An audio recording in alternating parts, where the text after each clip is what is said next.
ஜதரி நன்ன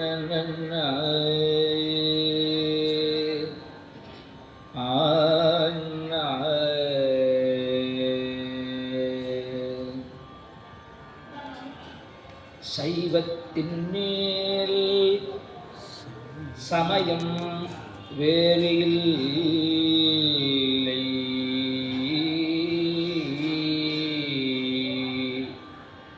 அதில் சார்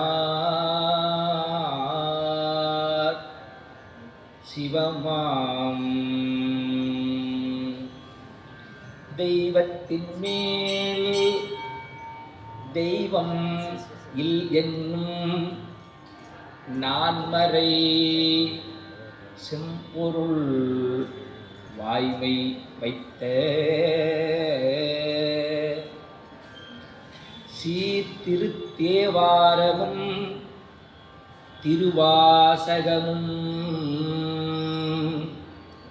உய்வை தரச் செய்த நால்வர் ஒற்றால் நம் உயிர் துணையே.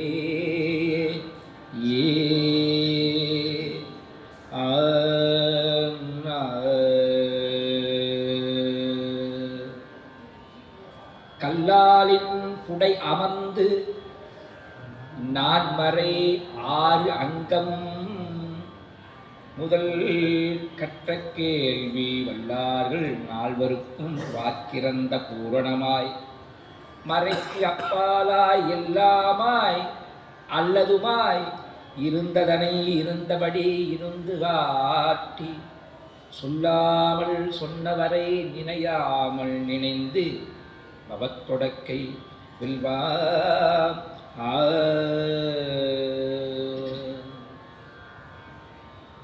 நால்வர் துதி அவர்தான். சைவத்தின் மேல் சமயம் வேறு இல்லை. அதில் சார் சிவமாம். அதில் சார்ந்த சைவத்தின் மேலே ஒரு சமயம் கிடையாது. அதில் நாம் சார்ந்திருந்தால் நமக்கு என்னங்க கிடைக்கும்? சிவமாம் தன்மை. அப்போ நம்ம எப்படி இருக்கணும் அப்படின்னா,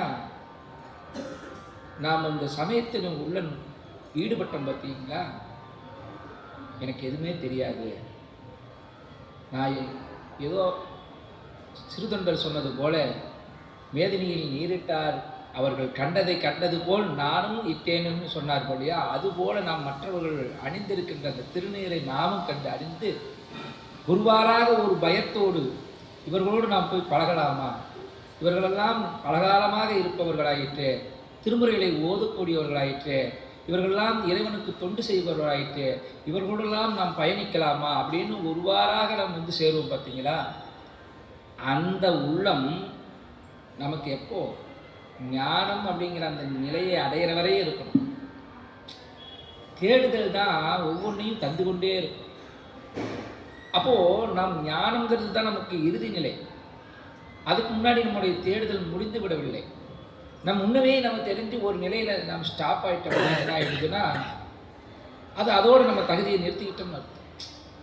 ஓரளவுக்கு நம்ம உள்ள வரோம், ஓரளவுக்கு விஷயம் தெரிஞ்சுக்கிறோம், ஓரளவுக்கு சித்தாந்தம் கொஞ்சம் கற்றுக்கிறோம் அப்படின்னு நம்ம ஓரளவில் நின்றுட்டோம். அதோட போயிடும். அறுபரத்து ஒருவன் அவனியில் வந்து குருவரனாக அருளிய பெருமையை சிறுமையின்றி இகழாதே அப்படின்னாங்க. இறைவன் நமக்கு குருநாதனாக வருவான். குருந்த மருத்தின் அடியிலே எப்படி மணிவாசக பெருமானுக்கு அவன் தீக்கை வழங்கினானோ அதுபோல நமக்கும் வழங்குவான் அப்படிங்கிற அந்த உள்ள கிடம் நம்ம கிட்ட இருக்கணும், தூய்மை நம்ம கிட்ட இருக்கணும். அப்பதான் வருவான். நமக்கு அந்த நம்பிக்கையில் அல்ல, குருநாதனாக இறைவனே வருவான் அப்படின்னு அந்த இதெல்லாம் நமக்கு இல்லை. பண்டே நான் செய்த பாக்கியம் பரஞ்சோதி நின் நாமம் பயில பெற்றேன். இறைவனுடைய நாமத்தை சொன்னா கூட பல பிறவியில் நம்ம புண்ணியம் செய்யணும். அந்த வகையில் நான் ஒரு புண்ணியம் செய்தவன் தான். ஏன்னா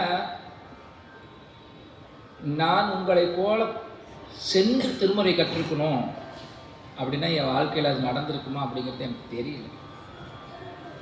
எனக்கும் உங்களை போல் திருமுறை கற்றுக்கணும்னு ரொம்ப ஆசை. கல்யாணம் ஆகிடுச்சு. கல்யாணம் ஆகிறதுக்கு முன்னே கூட பரவாயில்ல, கல்யாணம் ஆகிடுச்சு, குழந்தைங்க இருக்காங்க. இனிமே போய் திருமுறை கற்றுக்கிறது அப்படிங்கிறது நம்ம அந்த மாதிரி எண்ணம் நமக்கு கிடையாது. ஆனால் என்னுடைய குருநாதர் ஈரோட்டில் இருந்தார். நான் ஈரோடு போய் போய் கற்றுக்கிறதுன்னு ஆகும்.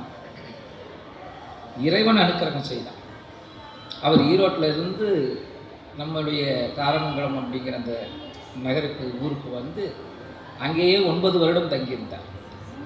அது இதுதான் இறைவன் நமக்கு அனுக்கிரகம். இல்லைன்னா நம்மளால் போய் கற்றுக்கிறதுங்கிறது ஆகாது. நம்ம சுவாமி அங்கேயே வந்தார். அங்கேயே ஒரு 9 வருடம் அவர் தங்கியிருந்தார். அவர் கூட தங்கி இருந்ததுனால குருவினுடைய அனுக்கிரகம் பார்வை வேண்டும். திருமுறையை ஓரளவு கற்றுக்கிட்டா போதுமானா அது போதுமான போதும். மேற்கொண்டு நம்ம விஷய ஞானத்தை வளர்த்துக்கணும்னா குருநாதனோட பயணிக்கணும். அவருடைய சபையில் நம்ம அவர் கூட அமர்ந்திருக்கணும். அப்போ தான் நமக்கு அடுத்தடுத்த அந்த விஷய ஞானங்கள் அப்படின்னு. ஒரு குருநாதன் அப்படின்னு சொல்ல வருங்க வெறும் பாடத்தை மட்டும் போதிச்சா போதாது. தர்மத்தை சொல்லணும், அறத்தை சொல்லணும். அப்படி ஒவ்வொன்றையும் நமக்கு வந்து புகுத்தணும்.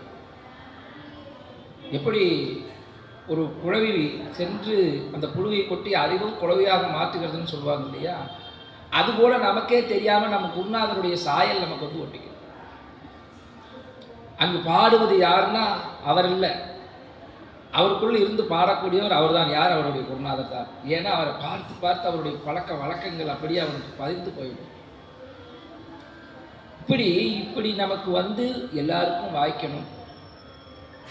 நான் ஏன் இந்த 4 துதியை சொல்லிட்டு விட்டுருக்கணும், ஆனால் ஏன் நான் வந்து ஆலமர் செல்வர் துதியை சொன்னேன் அப்படின்னா, என் குருநாதர் அடிக்கடி சொல்லுவார், அப்பேற்பட்ட ஆலமர் செல்வருக்கே 4 சீடர்கள் தான். அதனால் நமக்கு எத்தனை பேர் இருக்கிறீங்க பரவாயில்ல அப்படின்பார். உண்மையிலேயே நான் சொல்கிறேன், தாரமங்கலம் எவ்வளோ பெரிய ஸ்தலம்னு உங்களுக்கு தெரியும். அங்கேயே அடியார் தெருக்கூட்டம் இருக்கிறாங்கன்னு தெரியும். ஆனால் நான் ஒருத்தன் போய் அவர்கிட்ட திருமுறை கற்றுக்கிட்டேன். எனக்காவது நீங்கள் இத்தனை பேர் வந்திருக்கீங்க. நான் ஒருத்தன் மட்டும்தான் போய் கற்றுக்கிட்டேன். யாரும் பயன்படுத்தி. அதனால் இங்கே எண்ணிக்கை அப்படிங்கிறத பற்றி என்னுடைய குருநாதருக்கே ஒருத்தர் தான் உட்காந்துருக்கு. அதனால் நான் எண்ணிக்கையெல்லாம் பார்த்து அடடா 4 பேர் தானே, 2 பேர் தானே, 10 பேர் தானே அப்படின்னு நினைப்போம். நம்முடைய கடமையை நாம் சரியாக செய்யணும். நமக்கு